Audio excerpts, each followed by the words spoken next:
Sa ibang balita, kinakitaan umano ng kapabayaan si Philippine National Police Chief General Nicolas Torre III kaugnay ng imbestigasyon sa pagkawala ng aktivista sa Bicol na si Felix Salaverria Jr.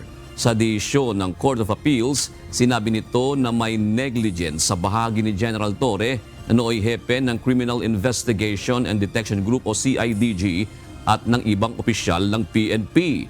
Ang CIDG ang nag-imbestiga sa enforced disappearance o pagkawala ng biktima matapos dukutin noong August 2024. Ayon sa CA, delayed o naantala ang mga otoridad sa pag-request ng kopya ng kuha ng CCTV sa ruta kung saan dumaan ang sasakyan na ginamit sa pagdukot sa biktima. Dagdag pa ng korte, hindi naging maingat ang mga respondent sa paghawak ng investigasyon sa kaso. Wala pang reaksyon ng Chief PNP sa isyung ito.